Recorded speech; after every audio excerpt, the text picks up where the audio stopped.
अच्छा, जरा सोचिए कि हमारा जो ब्रह्मांड है वो अकेला नहीं है। इसके जैसे या इससे अलग अनगिनत और भी ब्रह्मांड है। देखिए, ये जो आइडिया है ना, ये जितना नया और साइंटिफिक लगता है उतना ही पुराना और दार्शनिक भी है। तो आज हम क्वांटम फिजिक्स और हमारे प्राचीन वैदिक ग्रंथों के बीच के इसी कमाल के कनेक्शन को समझने की कोशिश करेंगे। तो सवाल ये उठता है कि क्या हम इस अनंत विस्तार में अकेले हैं, या फिर हमारी जो हकीकत है, जो रियलिटी है, वो कई हकीकतों में से बस एक है। ये सवाल आज मॉडर्न फिजिक्स के सबसे गहरे रहस्यों में से एक बन चुका है। और देखिए, हैरानी की बात यह है कि विज्ञान और प्राचीन ज्ञान, जो दो बिल्कुल अलग अलग रास्ते लगते हैं, वो हमें एक ही अविश्वसनीय नतीजे की तरफ ले जा रहे हैं। तो चलिए, इस सफर की शुरुआत हम दुनिया की सबसे छोटी चीज से करते हैं, मतलब एक एटम के अंदर से। एक ऐसी जगह जहां फिजिक्स के जाने पहचाने नियम एकदम अजीब तरीके से काम करने लगते हैं। यहीं पर हमारी मुलाकात होती है क्वांटम इंटैंगलमेंट से।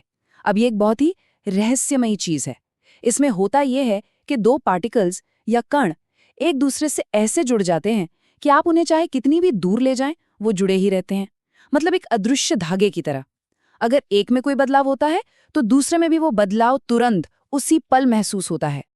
अब इसे बेहतर ढंग से समझने के लिए चलिए एक तेज रफ्तार कार का उदाहरण लेते हैं। वर्नर हाइजेनबर्ग ने कुछ इसी तरह के एक थॉट एक्सपेरिमेंट से क्वांटम दुनिया की इस अनिश्चितता को समझाया था। सोचिए, हम एक बहुत तेज चलती हुई कार की फोटो ले रहे हैं। अगर फोटो एकदम साफ आती है तो हमें कार की सही लोकेशन तो पता चल जाएगी, लेकिन उसकी स्पीड का कोई अंदाजा नहीं होगा। वहीं दूसरी तरफ अगर फोटो धुंधली आती है तो हम ये तो समझ जाएंगे कि कार बहुत तेज चल रही थी, लेकिन उसकी सटीक जगह नहीं बता पाएंगे। बस क्वांटम दुनिया में पार्टिकल्स के साथ भी ठीक ऐसा ही होता है। ये जो अनिश्चितता है ना, यही हमें मल्टीवर्स यानी कई ब्रह्मांडों के दरवाजे तक ले जाती है। मतलब, अगर एक कण एक ही समय में कई जगहों पर हो सकता है, तो क्या ये मुमकिन नहीं कि हमारा पूरा ब्रह्मांड भी कई संभावित ब्रह्मांडों में से बस एक हो? आइंस्टाइन ने तो ऐसे spooky action at a distance, यानी डरावनी दूरवर्ती क्रिया तक कह दिया था। लेकिन क्या ये बात कुछ जानी पहचानी नहीं लगती? ये विचार हजारों साल पहले हमारे भारतीय दर्शन में भी मौजूद था। तो अब ऐसा करते हैं, विज्ञान की दुनिया से एक छोटा सा ब्रेक लेकर प्राचीन ज्ञान के सागर में एक डुबकी लगाते हैं और देखते हैं कि ये दोनों दुनियाएं आखिर मिलती कहाँ हैं। देखिए, वैदिक दर्शन में आसक्ति का एक कॉन्सेप्ट है। सांख्य योग के अनुसार आत्मा जब प्रकृति से जुड़ती है या उससे आसक्त होती है, तब इस भौतिक दुनिया का ताना बाना बनता है। ये सुनने में क्वांटम एंटेंगलमेंट से कितना मिलता जुलता है ना? जहां कण एक दूसरे से जुड़कर इस पूरी हकीकत को बनाते हैं। और शायद इसीलिए श्रोडिंगर, नील्स बोहर और हाइजेनबर्ग जैसे क्वांटम फिजिक्स के बड़े बड़े नाम वेदों से बहुत ज्यादा प्रभावित थे। उन्हें इन प्राचीन ग्रंथों में ऐसे विचार मिले जो उनकी वैज्ञानिक खोजों को एक नई सोच, एक नई दिशा दे रहे थे। भगवद गीता में तो श्री कृष्ण ने देखने वाले यानी चेतना और जो देखा जा रहा है यानी प्रकृति, इनके बीच के गहरे रिश्ते की बात की है। ये ठीक वैसा ही है जैसे क्वांटम फिजिक्स में माना जाता है कि एक ऑब्जर्वर किसी एक्सपेरिमेंट के नतीजे को बदल सकता है। चलिए, अब एकदम छोटे लेवल से निकलकर अकल्पनीय रूप से बड़े की तरफ चलते हैं, उस थ्योरी की ओर जो बताती है कि हमारा ब्रह्मांड आखिर शुरू कैसे हुआ। कॉस्मिक इन्फ्लेशन थ्योरी हमें बताती है कि हमारा बिग बैंग कोई अनोखी घटना नहीं थी, बल्कि वो एक बहुत बड़े ब्रह्मांडीय महासागर में लगातार पैदा हो रहे अनगिनत ब्रह्मांडों में से सिर्फ एक था। स्टीफन हॉकिंग ने इसकी बड़ी खूबसूरत तुलना की थी साबुन के घोल से बनने वाले बुलबुलों से। जैसे एक ही घोल से ढेरों बुलबुले बनते हैं, वैसे ही एक ही सोर्स से अनगिनत ब्रह्मांड बनते हैं। और हर बुलबुला मतलब हर ब्रह्मांड अपने आप में अलग हो सकता है, जिसके अपने नियम हो सकते हैं। लेकिन अब जो बात सामने आने वाली है वो शायद सबसे ज्यादा चौंकाने वाली है।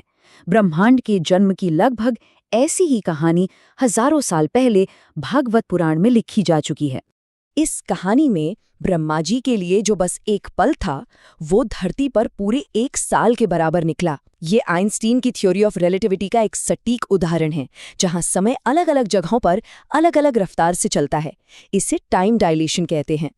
और यहाँ समानताएं तो देखिए, विज्ञान जिसे फॉल्स वैक्यूम कहता है, यानी एक अस्थिर ऊर्जा जिससे ब्रह्मांड बनते हैं, वैदिक दर्शन में उसे अहंकार या मिथ्या अहंकार कहा गया है, जिसमें सृष्टि की इच्छा पैदा होती है।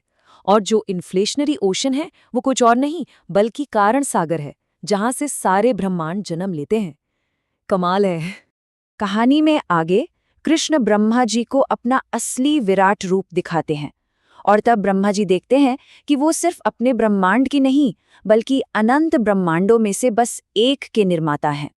ब्रह्मा जी को ये एहसास होता है कि उनका बनाया हुआ ये विशाल ब्रह्मांड महाविष्णु के शरीर के एक रोम छिद्र से निकलने वाले अनगिनत बुलबुलों में से सिर्फ एक बुलबुला है, और उस पल उनका सारा अहंकार टूट जाता है। तो फिर मॉडर्न फिजिक्स और इन प्राचीन ग्रंथों के बीच की इन आश्चर्यजनक समानताओं से आखिर क्या निष्कर्ष निकाला जा सकता है? देखिए, चाहे हम इसे गणित के समीकरणों से समझें या फिर प्राचीन कथाओं के जरिए, संदेश एक ही है कि ये जो हकीकत है ये हमारी सोच से कहीं ज्यादा विशाल, कहीं ज्यादा रहस्यमयी और आपस में कहीं ज्यादा जुड़ी हुई है। तो अंत में ये सवाल बचता है कि क्या चेतना ही वो धागा है, वो पुल है जो क्वांटम की इस छोटी सी दुनिया को ब्रह्मांड के इस विशाल कैनवस से जोड़ता है? हो सकता है कि विज्ञान और अध्यात्म ये एक ही सच्चाई को देखने के दो अलग-अलग नजरिए हों।